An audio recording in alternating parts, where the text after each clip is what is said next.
आज हम एक ऐसे विषय पर बात करने जा रहे हैं जो भारत के भविष्य के लिए बेहद महत्वपूर्ण है।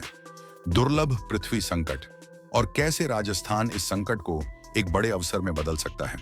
हाल ही में चीन ने अपने दुर्लभ पृथ्वी खनिजों के निर्यात को एक हथियार के रूप में इस्तेमाल करना शुरू कर दिया है, जिससे भारत जैसे देशों के लिए एक बड़ा संकट खड़ा हो गया है। इसका सीधा असर भारत के इलेक्ट्रिक वाहन और रक्षा उद्योगों पर पड़ रहा है। ऐतिहासिक रूप से भारत इन खनिजों के लिए चीन पर निर्भर रहा है, क्योंकि हमारे यहाँ उचित खनन की कमी थी। लेकिन ये रेयर अर्थ मिनरल इतने महत्वपूर्ण क्यों हैं? ये हमारी राष्ट्रीय सुरक्षा और रक्षा के लिए बेहद जरूरी हैं।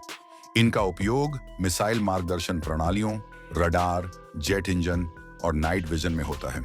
स्वच्छ ऊर्जा प्रौद्योगिकियों जैसे इलेक्ट्रिक वाहन, पवन टरबाइन मैग्नेट और सौर पैनलों के लिए भी ये आवश्यक हैं। इसके अलावा smartphone, laptop, battery, fibre optic cable, AI, अंतरिक्ष तकनीक और क्वांटम कंप्यूटिंग जैसे उन्नत इलेक्ट्रॉनिक्स के लिए भी रेयर अर्थ मिनरल्स महत्वपूर्ण हैं। दुख की बात यह है कि चीन दुर्लभ पृथ्वी खनिजों के वैश्विक शोधन पर हावी है, जो 85% से 90% तक है। लेकिन अब एक अच्छी खबर है। भूवैज्ञानिकों ने लंबे समय से संकेत दिया है कि राजस्थान में दुर्लभ पृथ्वी के महत्वपूर्ण भंडार हैं। हाल की खबरों ने इसकी पुष्टि की है। राजस्थान के बालोतरा और जालौर जिलों में 17 दुर्लभ पृथ्वी तत्वों के बड़े भंडार मिले हैं। भारतीय सरकार इन भंडारों का खनन और नीलामी शुरू करने की योजना बना रही है। हालांकि रेयर अर्थ मिनरल के खनन में कुछ चुनौतियां भी हैं। भारत को पर्यावरणीय मंजूरियों को लेकर चुनौतियों का सामना करना पड़ रहा है, क्योंकि खनन से कुछ पर्यावरणीय क्षति हो सकती है।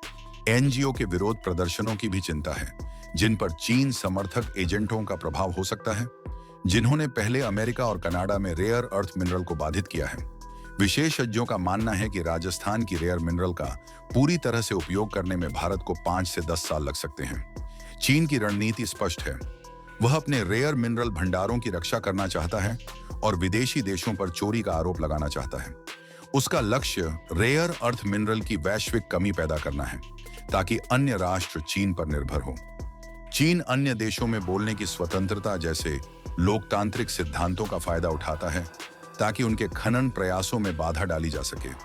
अंत में यह महत्वपूर्ण है कि भारत रेयर अर्थ मिनरल में आत्मनिर्भर बनने के लिए रणनीतिक योजना बनाए। यह वैश्विक आपूर्ति श्रृंखला में भारत के प्रभाव को काफी बढ़ाएगा। यह सिर्फ मिनरल्स की बात नहीं है, यह भारत के भविष्य की सुरक्षा और समृद्धि की बात है।